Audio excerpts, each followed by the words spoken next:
Bonjour et bienvenue dans cette nouvelle vidéo. Alors après les deux sujets précédents qui étaient une belle attaque à la Coupe du Monde, suivie d'une vidéo sur la ressource manquée par l'adversaire et d'autres ressources incroyables dans une partie que j'avais jouée il y a longtemps, on va voir dans celle-ci donc un petit thème au niveau de la structure de pion. On peut dire thème ou plutôt une technique à utiliser. Là on va la voir dans une est indienne. Et alors pourquoi dans une est indienne? Parce que c'est dans cette ouverture que c'est le plus courant.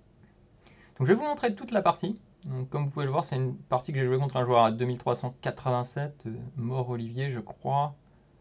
Je crois qu'il était MI, mais je ne suis pas si sûr. Alors la partie a commencé par D4, cavalier F6, C4, G6. Donc comme j'ai dit, ça part en est indienne. Donc est indienne, ouverture typique où on laisse le centre blanc, en vue de contre-attaquer petit à petit. Et si possible, une attaque sur l'aile roi dans une bonne est indienne. Alors KLC3, le but de KLC3 c'est de pousser E4, donc je vais quand même avancer ici jusqu'à cette position, voilà. Où vraiment là c'est le début de l'est indienne parce qu'on pourrait au coup d'avant jouer la Grunfeld. Donc après ces coups on est dans l'est indienne. Le coup classique est E4 pour prendre le centre, il me semble que c'est ce que j'avais préparé ce jour-là. Et l'adversaire m'a surpris car il a commencé par cavalier F3. À ce moment-là on peut se douter qu'il n'a peut-être pas envie de se prendre la préparation, alors on peut lui donner raison pour une bonne... j'allais dire pour une bonne partie parce que simplement je ne joue jamais l'est indienne. Donc à ce moment-là, je pense que c'était peut-être ma première est indienne en partie longue, simplement. Alors j'ai joué petit roc, donc je n'ai pas dévié, hein, j'aurais pu à nouveau jouer D5 pour entrer dans la Grunfeld. Et là il m'a joué une anti, donc fou G5. Fou G5, donc par anti on entend tout ce qui ne rentre pas dans la ligne principale. Hein, on appelle souvent ça des anti. Ligne principale étant bien sûr E4, D6, fou E2 et E5. En tout cas, c'est la très vieille ligne, celle-ci. Et variante plus ou moins principale, car de nos jours, il y a d'autres variantes qui ont pris le dessus. Alors, fou G5, C5. Donc là, c'est un choix, hein, bien sûr, on peut jouer autrement. J'étais pas du tout préparé à cette ligne, donc j'ai un peu improvisé. Il m'a joué D5, et là, je suis passé en improvisation totale avec Dame A5. Alors, je sais que vous vous posez certainement beaucoup de questions, mais c'est pas le but de la vidéo de regarder tout le détail. On peut juste dire que Dame A5, le but étant de créer un petit clouage. De temps en temps, on peut aller en E4, on évite le coup E4. Et ça peut aider des fois à jouer le célèbre A6 B5. Donc ce Dame A5 n'est pas un si mauvais coup. L'adversaire joue cavalier D2, très malin s'il veut jouer E4. Et surtout contrôler le clouage. Vous allez me dire les deux sont un peu cloués maintenant, mais en fait c'est pas très important dans cette situation. J'ai joué H6. Souvent, le but de H6, c'est de lui poser la question de la diagonale. Alors, il doit choisir entre reculer ici ou là. La prise en F6, je serais assez content car ça me donnerait la paire de fous immédiatement. Alors, ceux qui me suivent beaucoup en Twitch sauront que j'adore la paire de fous. Hein, si je peux obtenir la paire de fous, quelle que soit la situation quasiment, je vais le faire. Fou H4. D6. Donc là, très classique. Hein, on ouvre la diagonale pour le fou, la case éventuellement pour le cavalier, on défend le pion, on contrôle la case de 5. Sachant que si on regarde bien la structure, un des plans blancs sera d'avancer ce pion. Et moi, si on suit la structure, si on suit un peu la direction, comme on dit, hein, on se dit que je devrais jouer B5. Mais bon, dans cette partie, on va voir autre chose. E3. Là, c'est un choix assez important, parce que quand il joue E3, l'adversaire, en fait, il vous annonce quelque chose, et ça, il faut le voir, c'est qu'il annonce qu'il veut utiliser cette diagonale, en fait. Et qui ne veut pas forcément jouer E4, F4, E5 et pousser le pion. Donc c'est un choix, c'est une possibilité tout à fait correcte. J'ai joué A6, donc j'annonce que B5 peut arriver, en mode je transforme l'ouverture en abenko. Il fait A4, donc là il refuse clairement ma poussée. On peut voir qu'il a 1, 2, 3 et 4 contrôles de cette case ici, la case B5. E5, ça c'est la deuxième possibilité. Alors vous allez me dire à quoi ça sert ce coup. En fait simplement on met un pion au centre, donc finalement on se bat un peu plus pour le centre. Et ça nous permet d'envisager deux possibilités. Soit l'adversaire va prendre et alors on aura un développement très simple avec KC6 et on jouera pour jouer D5 derrière plus tard. Donc on aura un développement très simple. Et s'il ne prend pas, on va pouvoir préparer tout ce qui est F5, E4 ou F4 ou G5, G4. Position très complexe. Bon, comme j'ai dit, ce qui nous intéresse, c'est un peu la technique au niveau de la structure en milieu de jeu, donc on va avancer. Il a fait fou D3, donc il reste dans son plan de contrôler cette diagonale. J'ai fait Dame C7, retour. Pas très convaincu de ce coup, mais pourquoi pas. F3. L'idée, bien sûr, est de contrôler cette case E4 correctement, de préparer des coups comme G4, G5 après. Donc là, quand il joue ça, il m'annonce un peu aussi qu'il y a une possibilité que le roi reste au centre ou que ça aille dans un grand roc. Cavalier E8, donc comme je l'ai dit, on prépare F5, hein, comme j'avais annoncé. Et là, il me joue G4. Vous voyez, on voit qu'il a anticipé mon coup. Il pousse G4. Et là, si je fais F5, maintenant, il y a déjà des GF, GF, la tour peut arriver. Mais bon, dans tous les cas, que faire ici avec les noirs? Si on ne fait pas G5, on est très mal. Il faut savoir que dans l'Est indienne, de base, l'ordinateur n'aime pas trop l'ouverture. Mais on a toujours des chances. Donc on y va. F5. Et ici va arriver l'erreur de la partie. Et l'erreur va peut-être pas vous sauter aux yeux tout de suite. Mais dans cette position, il y a beaucoup de bons coups pour les blancs. Les blancs ont un très bon avantage. On ne va pas regarder exactement pourquoi. Hein. Si ça vous intéresse, vous pourrez regarder par vous-même. Ici, il a joué l'erreur Dame C2. Alors, je vais vous laisser 2 secondes pour réfléchir. Si vous voulez mettre pause, réfléchir, vous pouvez le faire. Et c'est ici qu'on a une manœuvre très très connue au niveau de la structure de pion centrale. Alors, je laisse encore quelques secondes à certains pour mettre pause au cas où ils n'auraient pas fait. Après, il y en a peut-être d'autres qui attendent avec impatience. Alors, on y va. Donc toute l'idée ici, c'est de jouer un de ces deux pions. Alors, il faut deviner lequel, mais c'est assez clair, on veut faire jouer notre fou ici. Et on veut que lui ne puisse pas jouer avec son fou, ni sa dame. Donc on va jouer ici le coup E4. Donc E4 dans cette position, avec l'idée qu'en cas de prise, on peut jouer des F4. D'accord? Ça, c'est l'idée basique. Je montre l'idée basique. Bien sûr, ce n'est pas comme ça que j'ai joué, mais je montre l'idée basique. Je montre ce que ça donne. C'est qu'une fois qu'on élimine donc tout ça, on arrive avec une belle case en E5 et lui est bloqué. Vous voyez, il a 4 pièces bloquées par son propre pion. Donc ça, c'est le but. Maintenant, on peut améliorer ça. On peut l'améliorer en jouant G5. C'est ce que j'ai fait dans la partie. Le fou a reculé. Et l'idée est maintenant E4. FE4 et F4. C'est encore plus fort. Pourquoi? Parce que comme le montre la partie, après prise, prise et fou F2, on a même un très fort pion en F4. Malheureusement, dans cette partie, ce n'était pas la meilleure manière de faire. L'idée est bonne, bien sûr, mais il y a un petit détail qui m'a échappé dans cette partie.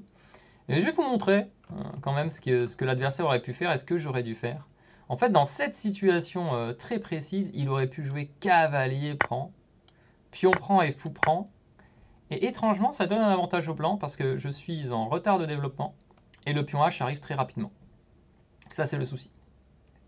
Si ça vous intéresse, vous pourrez passer plus de temps sur cette position et vous verrez que les blancs ont un avantage. Et la bonne manière de jouer, du coup, c'est assez amusant, mais c'était de jouer E4 d'abord, parce que maintenant le sacrifice est moins bon quand le pion est en G6. Et ensuite, quand il prend, maintenant jouer G5 attaque le fou, et ensuite F4. Et comme ça, on a évité le sacrifice du cavalier. Voilà. Donc j'espère que vous allez retenir cette petite manœuvre au niveau de la structure de pion. Donc on va quand même regarder la fin de partie, parce que je voulais aussi montrer une petite tactique que j'aurais dû annoncer en début de vidéo, mais j'ai pas encore trop l'habitude là-dessus, mais on va vous la montrer de toute façon ici, pour ceux qui seront restés. Donc G5 a été joué, fou G3, E4, prise, F4, EF4, pion F4 et fou F2. On peut se poser la question pourquoi il a joué fou G3, mais je pense qu'il voulait me forcer, un peu la main en jouant fou G3. Je pense qu'il devait penser que cette position était bonne pour lui. Alors maintenant, dans cette situation, ce qu'on veut mettre en E5, c'est un cavalier. Donc on va jouer KD7. On pourrait penser à mettre le fou, mais alors on aura un petit embouteillage, parce que les cavaliers ont besoin de cases. Donc d'abord, on met le cavalier. Et là, je vais vous montrer un petit truc technique en matière de défense pour l'adversaire.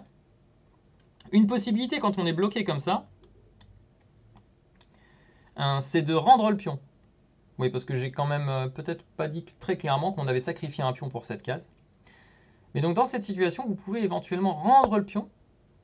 Je prendrai du cavalier et ça libère vos pièces. Donc là, les noirs seraient très bien. Mais en tout cas, c'est une technique que vous pouvez aussi retenir d'un point de vue défensif. Donc de rendre le pion pour gagner la case. Dans cette situation ici, il s'est dit je vais faire cavalier F3, qui n'est pas un mauvais coup. Je crois qu'il a encore l'équilibre. Le seul problème, c'est que cette position est très difficile à jouer pour les blancs. J'ai joué cavalier E5. Il a échangé. Fou prend. Il s'est dit ok, moi j'ai les deux pions, je vais essayer d'avancer un jour. J'ai fait dame G7. Très bon coup, hein, ça permet de défendre un peu le roi aussi. Grand roc. Et il prépare une ouverture de ce côté. Du coup, je mets roi H8. Tour de F1, il prépare. Cavalier F6, le cavalier revient dans le jeu. Fou H4. Fou D7. Et là, on voit que je peux préparer la petite percée avec B5. Il joue G5, donc un coup très agressif qui me pose quelques soucis. Heureusement, ici, j'avais bien calculé. Mon cavalier saute en G4. Cavalier D1, il veut venir s'en débarrasser. Je prends G5, et là il avait vu une petite tactique, fou prend G5, dame prend G5, H3, il récupère la pièce. Malheureusement c'est insuffisant ici, parce que si vous regardez, on va mettre la position après, une fois qu'il a repris en G4, dans la partie c'est ça. Si vous regardez, mon fou est un monstre, vous voyez. Et on voit que l'intérêt de ce E4, F4 est très très important. Hein, le fou est un monstre sur les cases noires, le pion F4 bloque toutes ses idées à l'aile droite, ma dame bloque son pion, et je peux me cacher du coup derrière son pion G4. Et lui, donc, il a le mauvais fou et le cavalier. La seule pièce qui est vraiment menaçante ici, c'est le cavalier. Ok, la menace de doubler sur la colonne H est assez bien contrée par tour H8, comme on va le voir dans la partie. BA4, tour H1, roi G7, tour double, dame G6, il arrive, et je bloque. Dame H2, et là, on peut se dire, mince, il y a quand même un petit danger, mais non, simplement, on échange. Il prend, on bouge la dame. Il revient et hop, on se recache derrière son pion. Donc là, on a aussi un petit aspect technique de se cacher derrière le pion adverse. Dame G2. Malheureusement, ça ne menace rien parce que tout est contrôlé. Hein. Ma dame est vraiment forte, mon fou est très fort, donc aucun problème. Qui plus est, ici, j'échange tout. Et on arrive dans cette petite finale où il faut encore gagner, mais on a donc deux fous merveilleux, un pion passé. Et on a deux petits pions A sympathiques. Et on va voir la petite tactique qui a été jouée dans cette finale qui est assez sympa. Après, il y a un petit zigzag aussi, mais la position est tellement gagnante que c'est pas exceptionnel. Donc, on améliore le fou. Et là, le piège est étendu. Fou prend B2. C'était toute l'idée. Donc, je remonte lentement. J'ai été un peu trop vite ici. Parce que j'étais en train d'avancer. J'avais envie d'arriver à la tactique. Et le piège était ici. C'est qu'en jouant roi D2, retenez que dans une situation comme ça, en prenant le pion B2, le cavalier prend. En fait, en attaquant le cavalier qui est en B2 avec un pion en A3, alors ce serait la même chose avec un cavalier en G2, un pion H3, en fait, le cavalier ne peut plus arrêter le pion. Et les deux autres pièces sont beaucoup trop loin. Alors vous allez me dire, roi D2, c'est une grosse erreur, mais dans tous les cas, ici, les blancs n'ont rien pour se sauver. Hein. Le fou D4, l'idée est bien sûr d'empêcher le cavalier d'aller en F2. Fou prend, il a fait cavalier C3, le roi monte.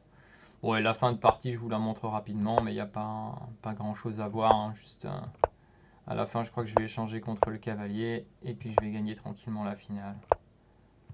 Je dis pas de bêtises, voilà, j'ai échangé, j'ai pris.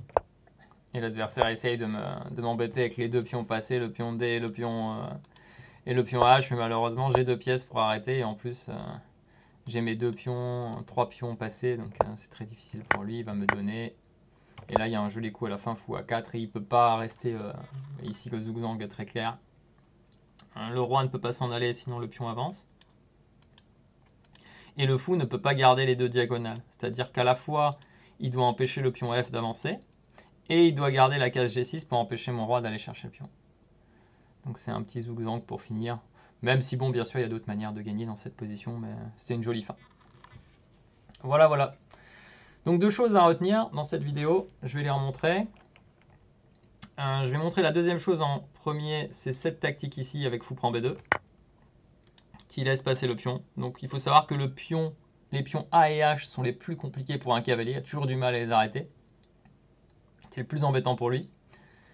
Et l'autre chose à retenir, c'est le sujet de la vidéo, c'est la structure, enfin le mouvement au niveau de la structure ici, la technique très importante pour obtenir des bonnes cases pour ces pièces mineures et bloquer les pièces adverses. C'est de sacrifier un pion pour ensuite lui laisser donc des pions tous souvent sur la même couleur qui vont bloquer ces pièces et vous avez de très fortes cases et surtout une très belle diagonale qui vous permettent d'avoir une partie très simple à jouer et ici une bonne ambition pour les noirs de gagner cette partie. Voilà, bah, ce sera tout pour cette vidéo. J'espère que ça vous a plu. N'hésitez pas à laisser des commentaires et puis je trouverai un autre sujet intéressant à vous montrer la semaine prochaine. En attendant, à bientôt et n'hésitez pas à venir nous voir en stream régulièrement. On montre beaucoup de choses comme ça aussi, hein, même si c'est pas toujours, on va dire toujours aussi structuré. J'explique pas mal de choses même en jouant mes parties. Allez, bonne journée à tous. Au revoir.